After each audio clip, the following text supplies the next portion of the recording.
മുൻ മുഖ്യമന്ത്രി ഉമ്മൻചാണ്ടിയുടെ സ്മരണാർത്ഥം നടത്തുന്ന ദേശീയ ടെന്നീസ് ടൂർണമെന്റ് തിരുവനന്തപുരത്ത് സംഘടിപ്പിച്ചു. ഉമ്മൻചാണ്ടി ഫൗണ്ടേഷനും മന്ന ചാരിറ്റബിൾ ട്രസ്റ്റും ചേർന്നാണ് ടെന്നീസ് ടൂർണമെന്റ് നടത്തിയത്. വിവിധ സംസ്ഥാനങ്ങളിൽ നിന്നായി 32 പേരാണ് മത്സരത്തിൽ പങ്കെടുത്തത്. ഉത്തർപ്രദേശ്, രാജസ്ഥാൻ, അസം തുടങ്ങിയ സംസ്ഥാനങ്ങളിൽ നിന്നായി 32 പേരാണ് തിരുവനന്തപുരം ടെന്നീസ് ക്ലബ്ബിൽ മത്സരങ്ങളിൽ പങ്കെടുത്തത്. യോഗ്യതാ മത്സരങ്ങളും വിവിധ ഘട്ടങ്ങളും കടന്ന് ഫൈനലിലും വാശിയേറിയ പോരാട്ടം.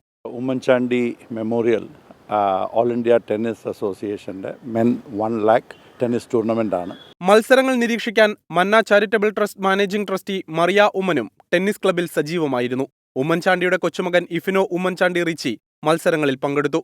ഒരു കാര്യം, വളരെ സന്തോഷമുള്ള ഒരു കാര്യം എന്ന് പറഞ്ഞാൽ ട്രിവാൻഡ്രം ടെന്നീസ് ക്ലബ്ബ് ഇതിൻ്റെ കോർട്ട് 7, 8, 9 അവിടെ കാണുന്ന ഇൻഡോർ കോർട്ട് നമ്മുടെ നാഷണൽ ഗെയിംസിൻ്റെ ഭാഗമായിട്ട് ഒരുപാട് ഇനിഷ്യേറ്റീവ് എടുത്ത് ഡെവലപ്പ് ചെയ്ത 3 കോർട്ട്സാണ്.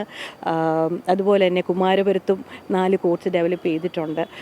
അപ്പോൾ ഡെവലപ്പ് ചെയ്ത ഈ കോർട്ടുള്ള ഈ സ്ഥലത്ത് തന്നെ ഞങ്ങൾക്ക് അപ്പയുടെ മെമ്മോറിയലായിട്ട് ഒരു ടൂർണമെൻറ്റ് നടത്താൻ സാധിച്ചതിൽ വളരെ സന്തോഷമുണ്ട്. ഉമ്മൻചാണ്ടി ഫൗണ്ടേഷനും മന്ന ചാരിറ്റബിൾ ട്രസ്റ്റും സംയുക്തമായി നടത്തുന്ന ആദ്യത്തെ പരിപാടി കൂടിയായി ടൂർണമെന്റ്. കേരളത്തിൽ നിന്ന് കായിക താരങ്ങൾ കൂടുതലായി ഉയർന്നു വരണമെന്ന ഉമ്മൻചാണ്ടിയുടെ ആഗ്രഹം കൂടിയാണ് ടൂർണമെന്റിലൂടെ നടപ്പിലാകുന്നത്. 24 തിരുവനന്തപുരം.